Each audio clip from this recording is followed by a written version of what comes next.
Hello and welcome to Everything You Need to Know About Clearing, where we'll be discussing results day and what happens if things don't quite go to plan, or if things go better than planned. My name is Musa and I'm joined by Loughborough University's Clearing and Adjustment expert, Kirsty Wilson, who will be providing some key information and advice that you may need on results day.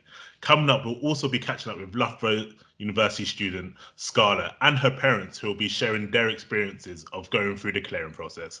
But first, let's go straight into the basics. So Kirsty, what is clearing? Morning, Musa.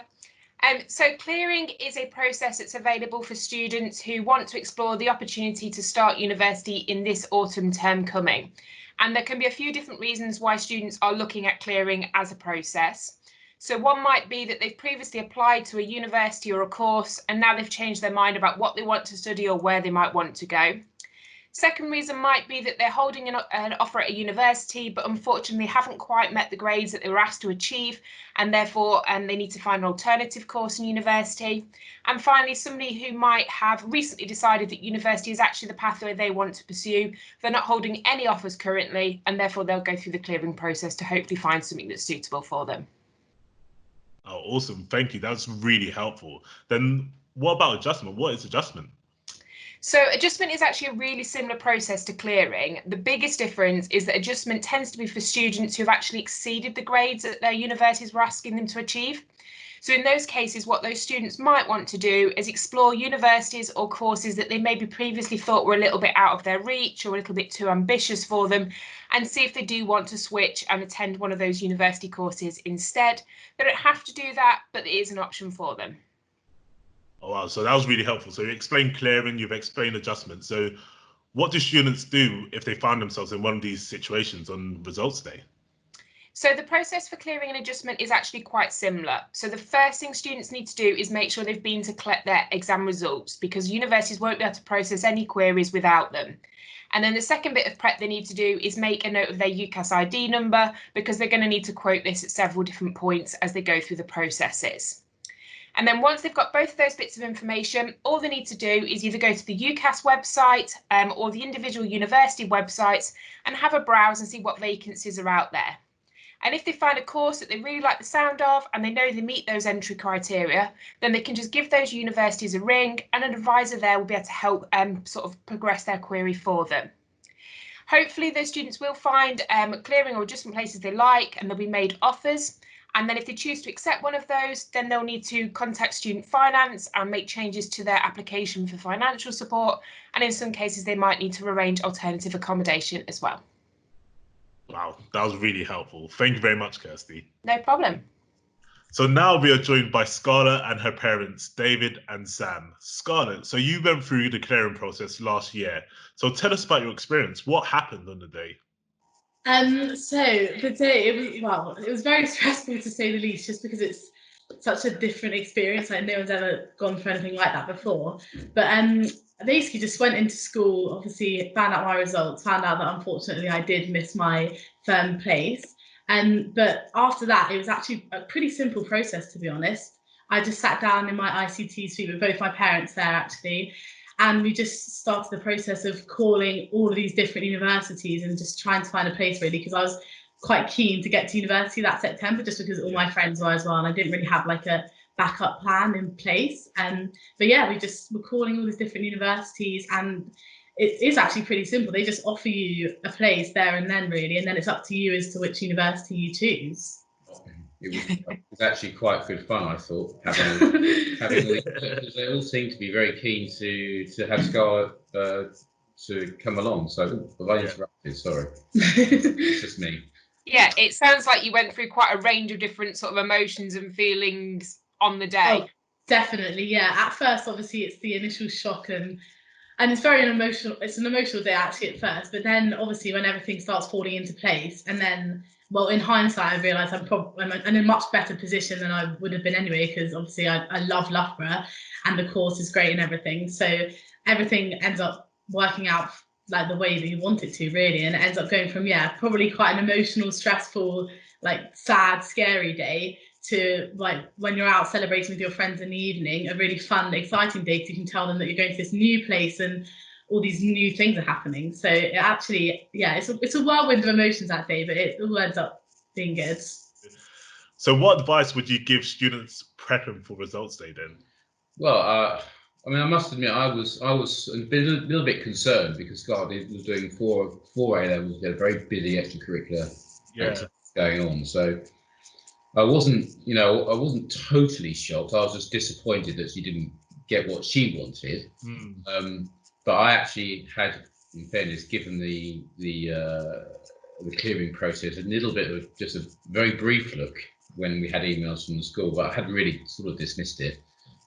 So yeah, it was sort of an interesting process to go through. What was the question though? Advice. What advice? So what advice would you give students? The advice, I think what's going to happen is, I think a lot of people would do the similar thing to Weedy. You assume you're going to get the grade, so you don't really look at the advice from the school about clearing. I think that's probably the case for most people, because that's a sort of negative position to take, isn't it? So, so my advice would be, at least give it a read through, think about it. But actually, to go in there without any preconceived ideas was quite interesting as well, because we didn't say, okay, if it's not this university or that one, we're definitely going to try for this one. And so it was good that you weren't put in a position where you didn't have the ones you were looking for as well. There's a whole raft of new opportunity sort of open. And to say, I was very impressed with the process and the keenness of obviously some of the admissions people to get Scarlett on board. So at the end of the day, we had a little bit too much opportunity to consider, I think, at lunchtime, and it was again a case of, what are we going to do? So, but my advice would be not to be any way concerned as a parent or a student if you end up in clearing. And in some ways, decisions you make 9 months earlier may not be the decision you'd make then. And I think because I did all the university tours with Scarlett, and we kind of appraised them on more of the, not obviously the course as well, but more on the style of the university, campus, non-campus, in town, outside of town. And so that was one of the things. So when we went back into clearing, it was more about, well, where is this university situated? And so we always knew there'd be a course that was right, I think, because there's a lot of similarity. Yeah. There's the type of university and what is there else around the university is very important. So we've done so much homework before, it didn't feel like a difficult process to then isolate the universities which we thought would be good ones. But yeah, my advice to parents and students would be, don't be in any way disconcerted by that process. It is obviously a surprise that you're there, but all things happen for a reason. And I think in our case, we were quite relieved that where we finished up is really positive.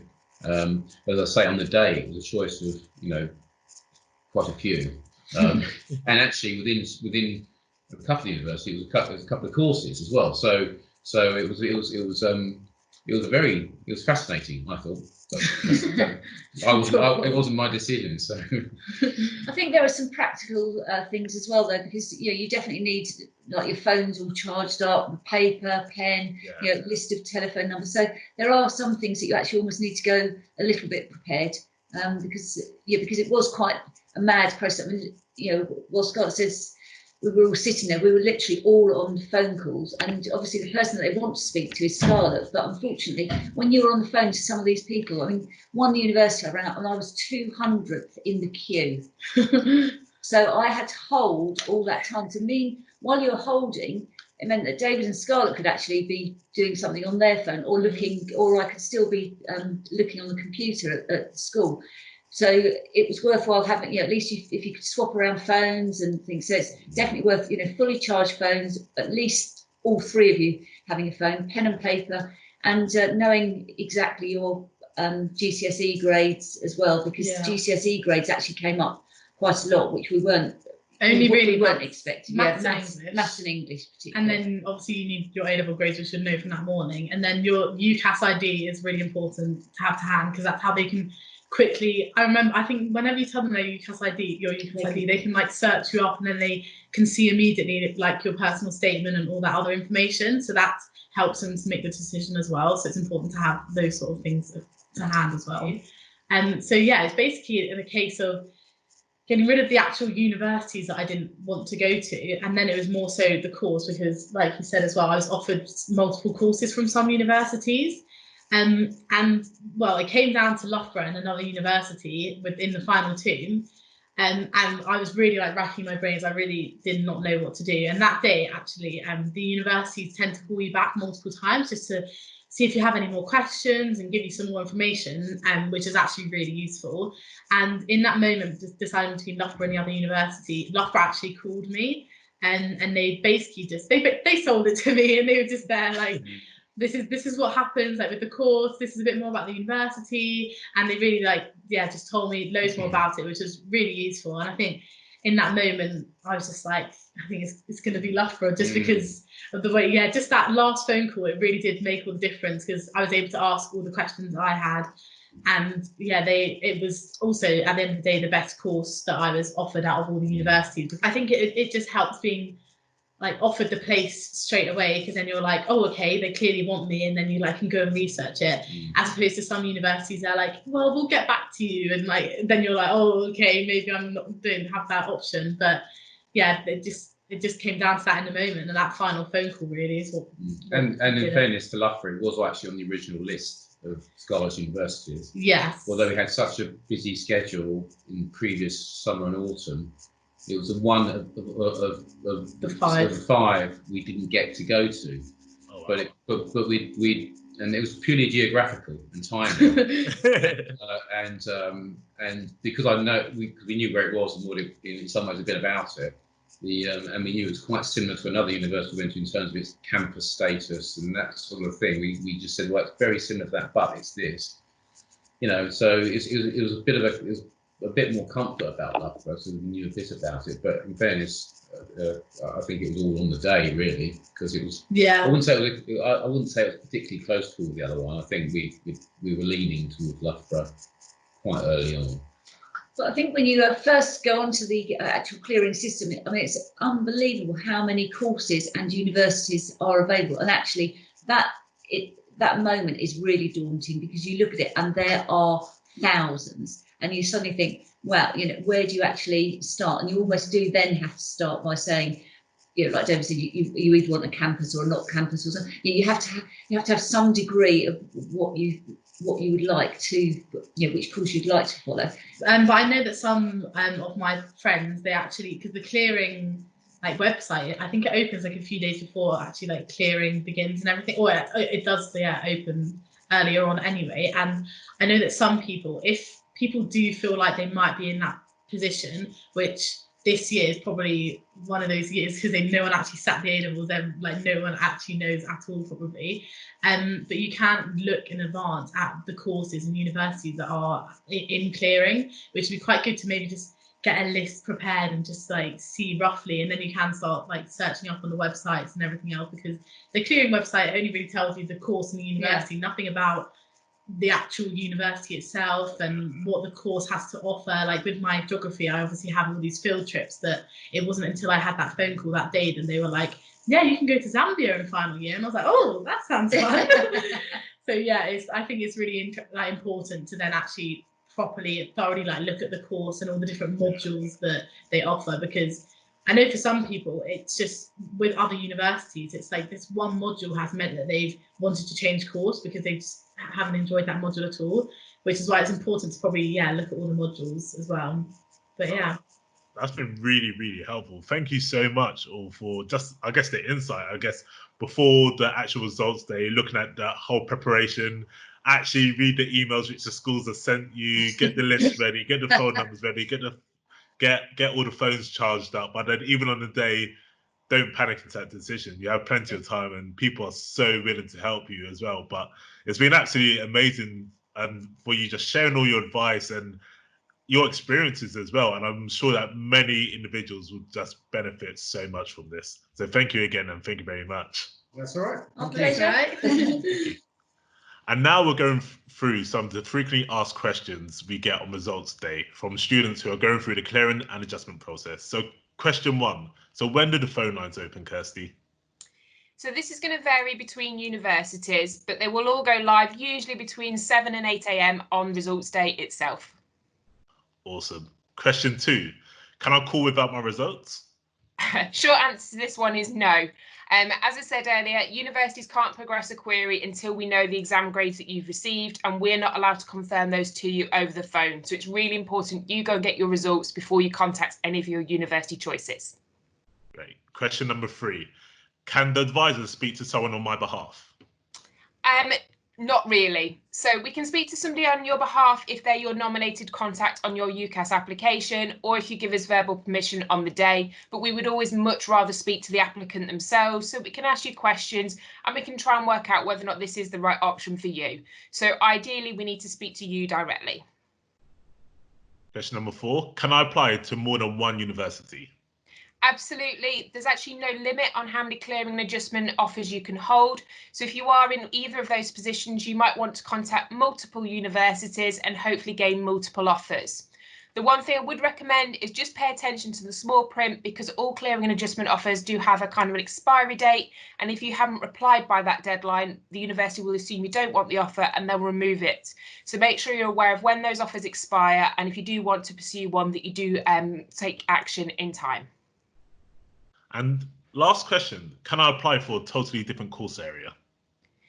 Absolutely, if that's the decision that you want to take and it is the course area that you want to now pursue. Unfortunately, we will get a lot of people on A-level results day who are so desperate to go to university that they will call up and just say, can I have a place on any course that you have left? And that's really not a very good idea. You do need to have at least one course or similarly linked courses in mind that you want to pursue, just to make sure that you're making the right decision about your future. But if you've totally changed your mind about the course you now want to pursue compared to what you applied for maybe last autumn, that's absolutely fine. Oh, thank you. And finally, Kirsty, so what advice would you give students and parents ahead of results day? I think my biggest piece of advice is probably linked to my previous answer. So university is a really significant investment of your effort, your time and your money. And you need to make sure whichever decision you make is going to pay off that investment for you. So don't panic buy a course, don't panic buy a university, and think back to those original priorities you had when you applied sort of last September, October, November time, and make sure any new course that you're pursuing still hits those priorities. And if you can't find something that you think is going to do that for you, then don't be frightened to explore the idea of a gap year. Make sure whatever decision you make for next year is the one that you want to make. Thank you for watching and listening, and a special thank you to Kirsty, Scarlett and her parents for joining us. We've hoped you found all the information and all the stories useful in preparing for your results day. This was everything you need to know about clearing, but if you feel like you need more information, we have plenty of extra advice on our clearing website, loughborough.ac.uk/clearing.